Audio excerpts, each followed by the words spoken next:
नमस्कार, आप देख रहे हैं खबरों का पंचनामा। मैं हूं राधिका राज।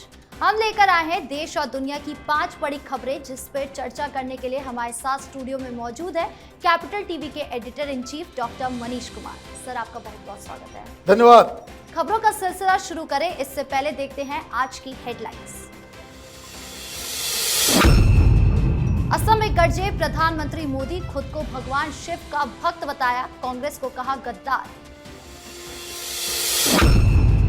नेपाल में पीएम सुशीला कार्की ने संभाली कुर्सी, पहले ही फैसले से देश में फैली खुशी की लहर, भारत से सुधरे रिश्ते।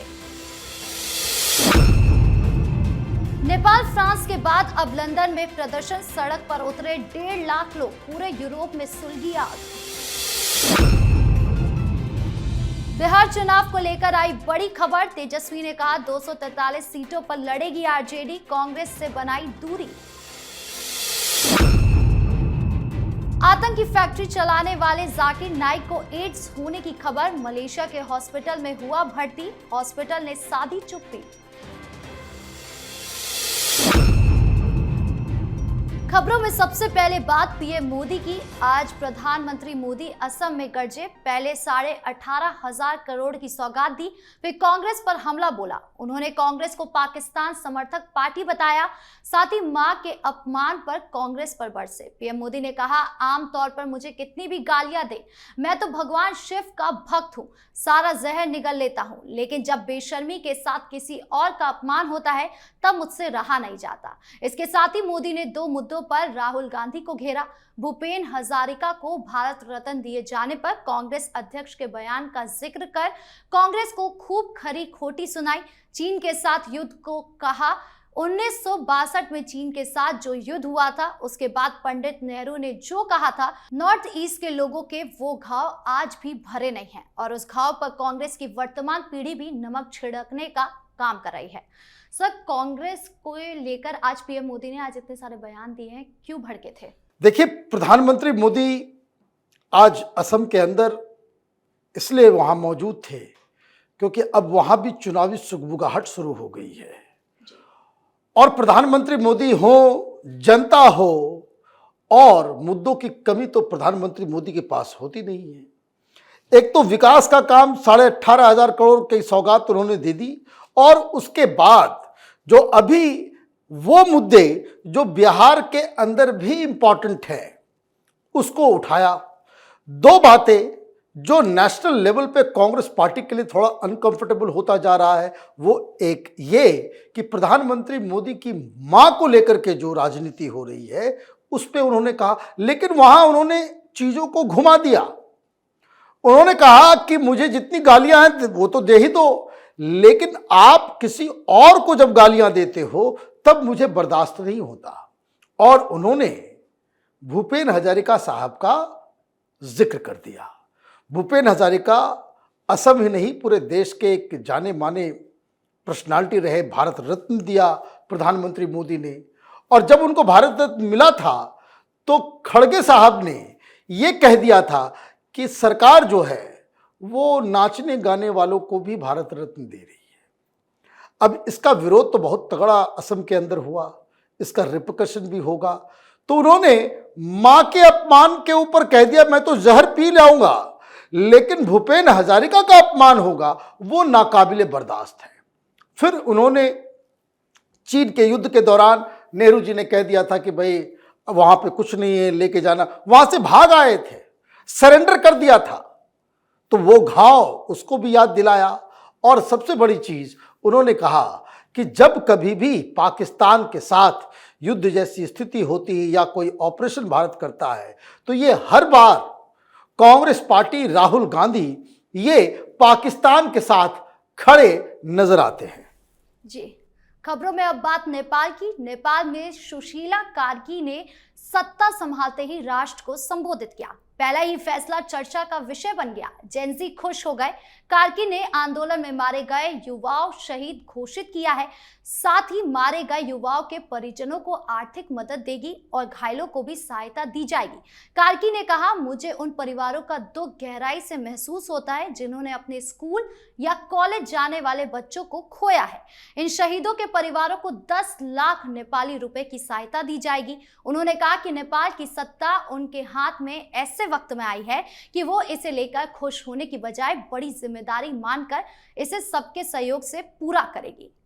सर, आज जिस तरीके से नई प्रधानमंत्री ने इतना बड़ी सौगात दी है नेपाल को, वो कैसे देखते हैं आप? देखिए, सबसे बड़ा जो जिम्मा मैडम कार्की के पास है वो है कि किस तरीके से ये इंटरिम गवर्नमेंट के बाद वहां पे एक डेमोक्रेटिक गवर्नमेंट बने।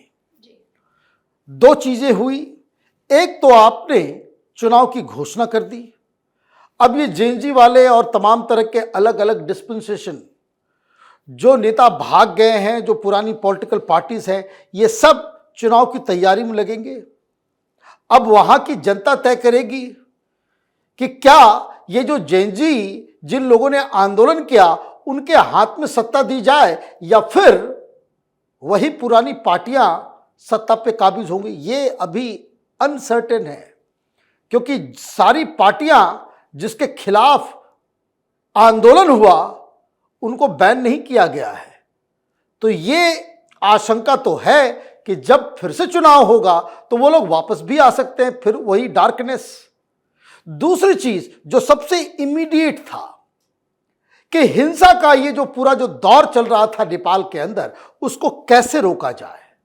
तो जो लोग मारे गए उनको शहीद आपने बना दिया, उनके परिवारजनों को 10 लाख रुपए भी आप दे रहे हैं। तो कहने का मतलब यह है कि अभी जो वर्तमान में जो वहां उबाल समाज के अंदर था उसको शांत करने के लिए इमीडिएटली आपने उनको शहीद का दर्जा दे दिया। तो जेएनजी खुश हो गए कि चलो भाई शहीद बन गए, पैसे भी मिल गए, अब ये लोग अपने अपने घर चले गए। और दूसरा, आपने चुनाव की जो घोषणा की, तो अब सुशीला कार्की के सामने 2-3 चुनौतियां होंगी। चुनाव किस तरीके से सही तरीके से हो, निष्पक्ष हो, नई पार्टियां, नए पॉलिटिकल डिस्पेंसेशन जो वहां क्रिएट होंगे उसको कैसे आप नेपाल में जो डेमोक्रेसी है उसमें शामिल करेंगे, ये एक बड़ा टास्क होगा। लेकिन सबसे मूल बात है कि मार्च के महीने में भी एक आंदोलन इस तरीके का हुआ था और नेपाल के तराई में, खास करके तराई के इलाकों में, लोग राजशाही को वापस चाहते हैं, नेपाल को हिंदू राष्ट्र बनाना चाहते हैं। यह भी अंडर करंट बहुत तगड़ा है। तो अब यह देखना होगा कि आगे चल के जो नेपाल की राजनीति है, ये जेएनजी के साथ साथ ये हिंदू राष्ट्र बनाने वाले लोग वो क्या करते हैं। तो एक तो वहां पे अस्थिरता जो थी उसको सॉल्व किया गया, हिंसा रुकेगी ये तय कर दिया गया, चुनाव भी होंगे ये भी हो गया, और सबसे अच्छी बात कि हिंदुस्तान के साथ रिश्ते और बेहतर होंगे, क्योंकि जो तमाम चाइनीज एजेंट्स जो वहां की सरकार में बैठे हुए थे उनको बाहर कर दिया गया है। जी, नेपाल के बाद अब लंदन में भी जनता सड़कों पर आ गई है। ब्रिटेन के नेता टॉमी रॉबिन्स द्वारा आयोजित यूनाइट द किंगडम मार्च में लगभग 1 लाख से ज्यादा लोग शामिल हुए।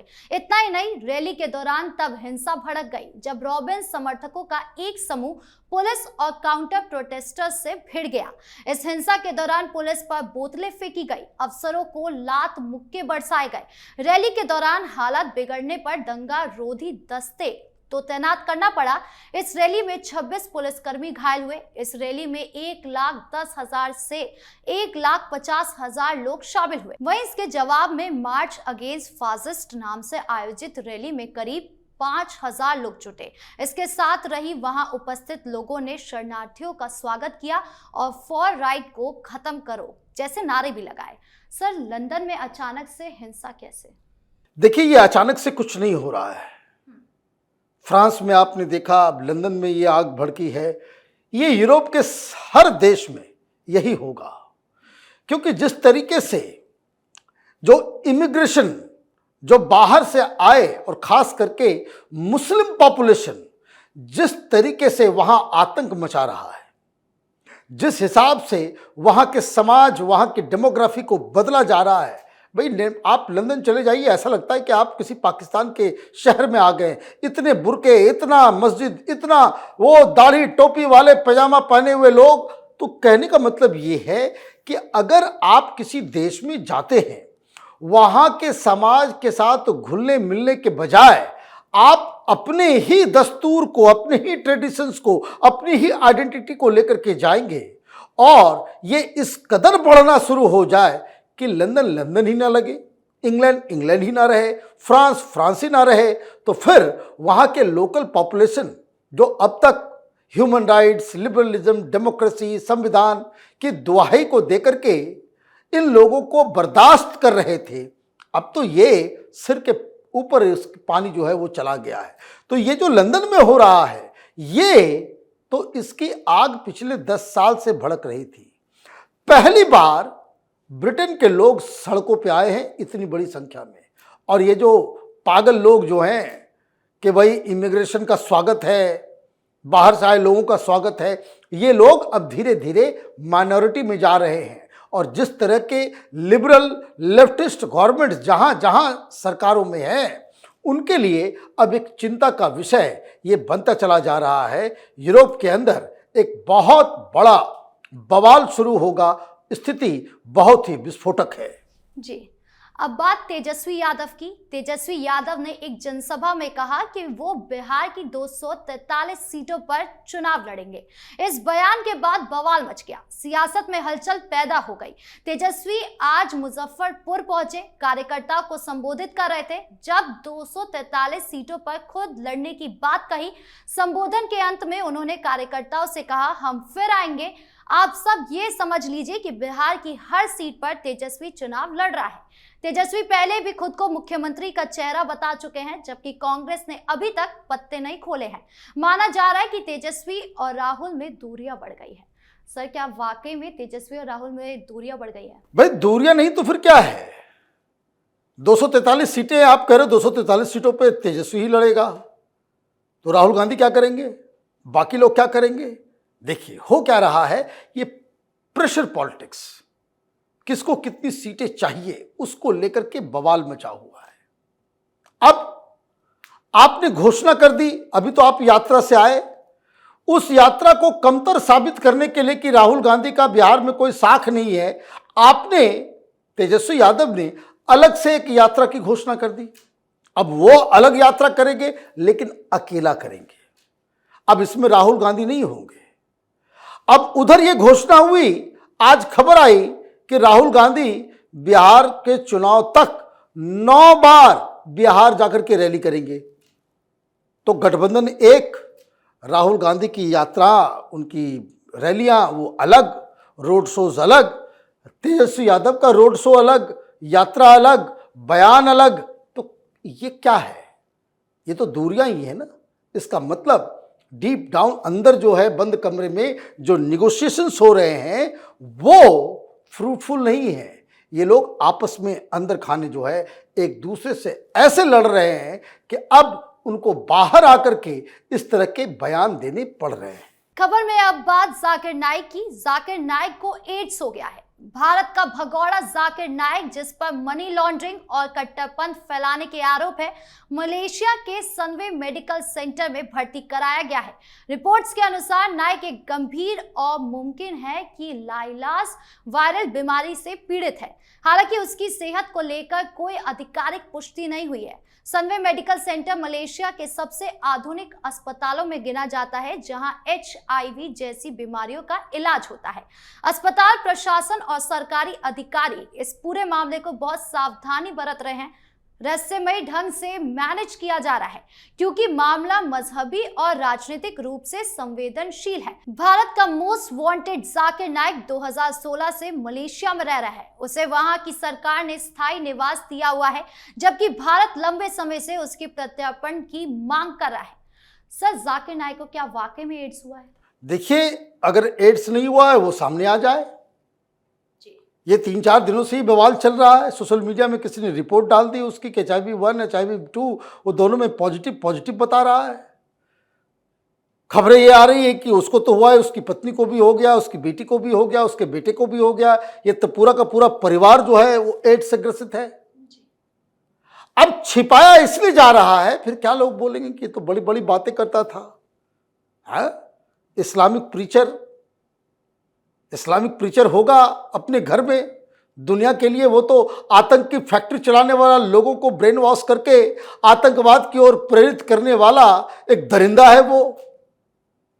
दो तीन चीजें हैं, एक तो खबर आ रही है और CNN न्यूज़ 18 ने मलेशिया के लोकल सोर्सेस से इस बात को कंफर्म किया कि वो हॉस्पिटल में तो एडमिट है, और वो हॉस्पिटल मलेशिया का स्पेशलाइज्ड, और कुछ लोग ये कह रहे हैं अकेला हॉस्पिटल है जहां एड्स का इलाज होता है।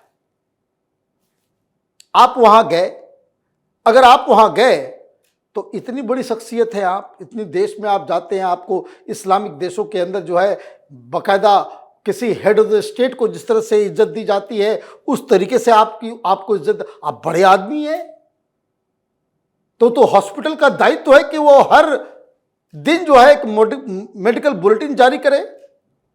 कम से कम ये बता दो कि भाई एड्स नहीं तो क्या बीमारी है ये तो बता दो। और कुछ नहीं, अगर स्वस्थ है, हॉस्पिटल में नहीं है, तो ये तो हर दिन उठते बैठते वीडियो बनाता है, वीडियो बना करके बता दो कि नहीं हमें कुछ नहीं हुआ है, हम हॉस्पिटल में नहीं है। तो ये जो सिचुएशन है उससे क्या समझ में आ रहा है कि भाई साहब हॉस्पिटल में हैं तो हैं, ऐसे हॉस्पिटल में हैं जो स्पेशलाइज करता है एड्स के इलाज के लिए। खबर बाहर आ रही है कि भाई इलाज हो रहा है। अब किसी और बीमारी होती, कोई और तरह का बीमारी होता तो हॉस्पिटल को बताने में क्या दिक्कत थी? लोग हंसेंगे, लोग थूकेंगे आपके ऊपर कि आपको एड्स हो गया, फिर तरह तरह की कहानियां बनाई जाएगी। तो लोक लज्जा अपने चेहरे को बचाने के लिए आप इस खबर को दबा रहे हो, इसका तो मतलब यही है। अगर कोई पेट दर्द है, दूसरा वायरल है, कोई भी बीमारी है, उसको बताने में शर्माना क्या है? तो ये सारी चीजें इस ओर इशारा जरूर कर रही है कि कुछ न कुछ तो गड़बड़ जरूर है। इसको एड्स हुआ है, इससे नकारा नहीं जा सकता। जी, इन तमाम मुद्दों की सटीक एनालिसिस के लिए आपका बहुत बहुत धन्यवाद। धन्यवाद। तो खबरों का पंचनामा में आज के लिए फिलहाल इतना ही। देश विदेश की बाकी खबरों और उनकी सटीक एनालिसिस के लिए देखते रहिए कैपिटल टीवी। हमें लाइक कीजिए, शेयर कीजिए और कैपिटल टीवी को सब्सक्राइब कीजिए। धन्यवाद।